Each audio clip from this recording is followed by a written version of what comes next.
Hello guys and welcome. Subscribe if you're new. When you think of dinosaurs, large reptilian-like creatures spring to mind.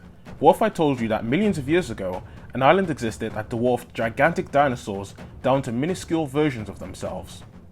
That island's name is Hateg Island. 70 million years ago during the Cretaceous, Hateg was one of the many islands that modern Europe was splintered into. And in comparison, it was around the same size as the island Hispaniola, or Haiti and the Dominican Republic. Due to the island being isolated from the mainland, all the prehistoric vegetation and wildlife evolved over ages into a unique and special ecosystem, with the vast majority of animals being dinosaurs. These dinosaurs included Megarosaurus, Taumatosaurus, Zalmoxes, and Struthiosaurus. Megarosaurus was a pterosaur, which was a group of some of the largest dinosaurs to ever walk the earth. However, Megarosaurus was small in contrast, only grown to be around 6 meters long. Furthermore, Zalmoxes and Struthiosaurus grew no larger than your average livestock animal. So why were these dinosaurs so small, unlike their mainland cousins? Scientists mainly attribute their small sizes to an evolutionary process called island dwarfism. This is where over generations a species that's isolated on an island with limited resources will downsize their bodies to become more energy efficient. Island dwarfism nonetheless not only happened to dinosaurs.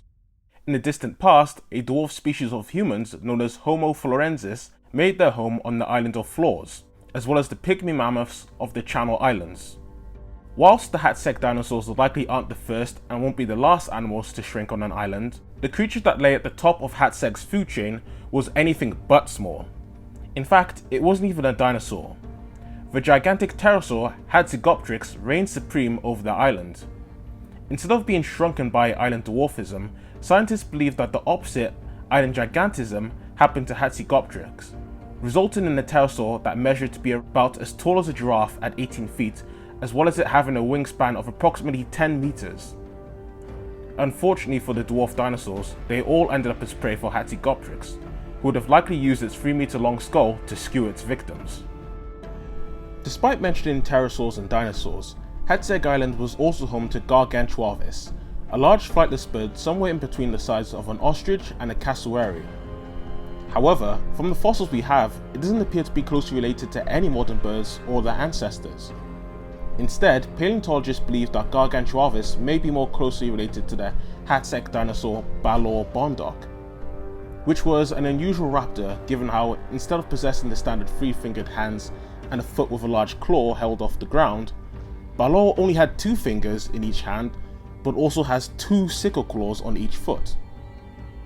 Nevertheless, in the end, the size of the dwarf dinosaurs and Hatzegopteryx and the isolation of Hateg didn't save them. The peculiar animals of Hateg Island met their demise in the Cretaceous Paleogene extinction 66 million years ago, alongside the other dinosaurs and pterosaurs. Well guys, that's it.